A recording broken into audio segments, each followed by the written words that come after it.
My father wants to meet you in the new palace. I know how that sounds the moment you hear it. It feels sudden, maybe even a little overwhelming, like you're being pulled into something much bigger than you expected. And I won't pretend it's a small thing.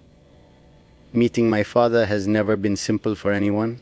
He is not just a man, he is a king who measures people in ways most don't even realize.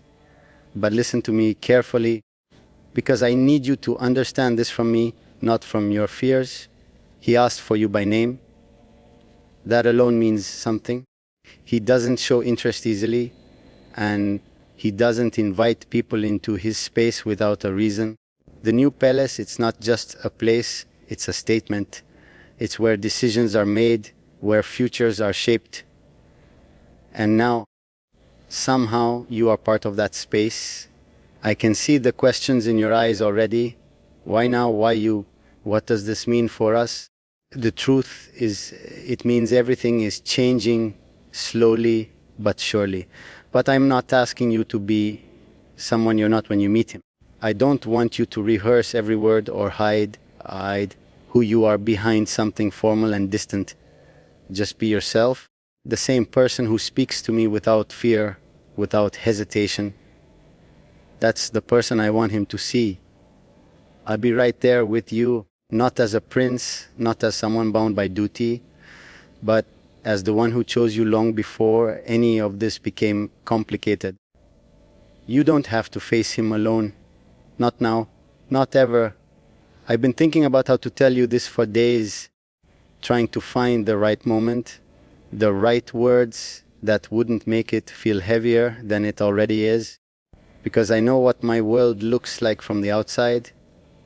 It feels structured, controlled, filled with rules that don't leave much room to breathe. And now I'm asking you to step into that world, even if it's just for a moment. The new palace is different from the old one. It's quieter, more private, built away from unnecessary attention. My father chose it carefully, and inviting you there, it's not just a meeting. It's a sign that he's paying attention to something he can't ignore anymore. To us. That might scare you, and honestly, it should a little, not because he's cruel, but because he's observant.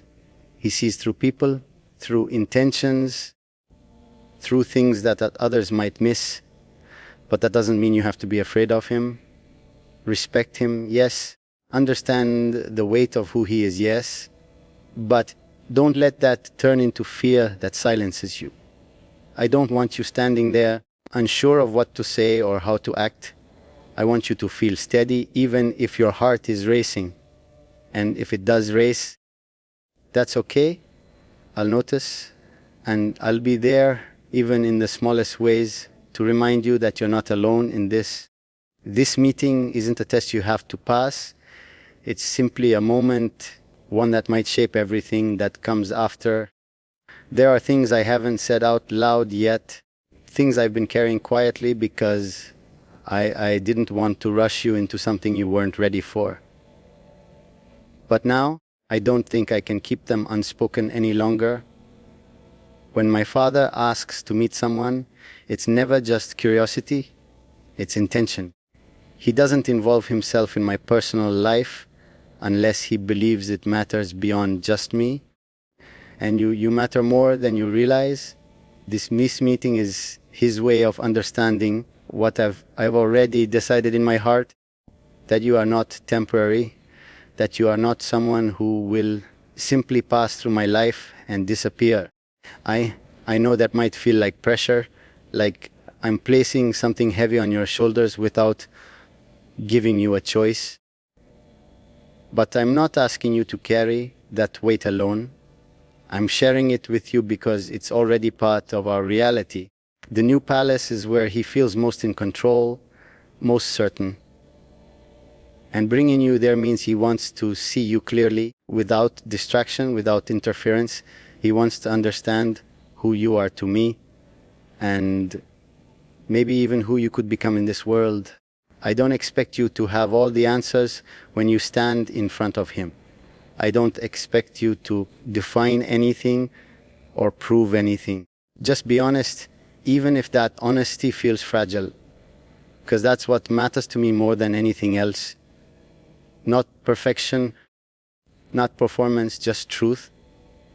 I can already imagine the way you're thinking about it, the way your mind is turning this into something bigger, something almost impossible to handle.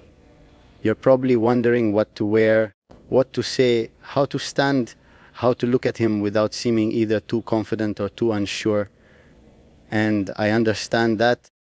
Anyone would feel that way stepping into a place like that, knowing who they're about to meet. But I need you to hear this from me clearly. He's not looking for perfection. He's looking for authenticity. He has spent his entire life surrounded by people who know how to act, how to present themselves in ways that feel rehearsed and safe.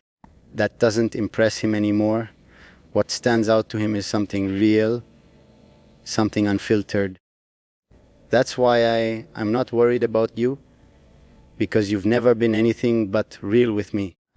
You've never tried to be someone else just to fit into my world, and then that's exactly what makes you different. When you walk into that palace, don't think of it as stepping into his world. Think of it as bringing your own presence into a place that isn't used to it. You don't have to shrink yourself to fit the space. Let the space adjust to you. And if at any point it feels too much, if the silence feels too heavy or the moment feels too intense, just look at me. I'll be there steady, unchanged, reminding you that no matter where we are, we're still us. After this meeting, things may not stay the same. I won't lie to you about that. When my father becomes involved, it creates a shift, subtle at first, but undeniable over time. It might bring expectations, questions, even decisions that neither of us have fully thought through yet. But I don't want that to scare you away from this moment. I want you to see it for what it truly is, an opportunity to step into something real, something that has the potential to grow into more than what we've been living so far. I'm not asking you to commit to anything beyond this meeting. I'm not asking you to promise a future or define what we are in terms that feel too final. All I'm asking is that you show up honestly and without fear and let this moment unfold the way it's meant to. I'll handle everything else. I'll stand between you and anything that feels too overwhelming. I'll make sure that no matter how the conversation goes, you walk out of that palace with your dignity, your voice, and your sense of self completely intact, because that matters to me more than any approval or expectation. You're not going there to become someone else. You're going there as yourself, and that to me is more than enough.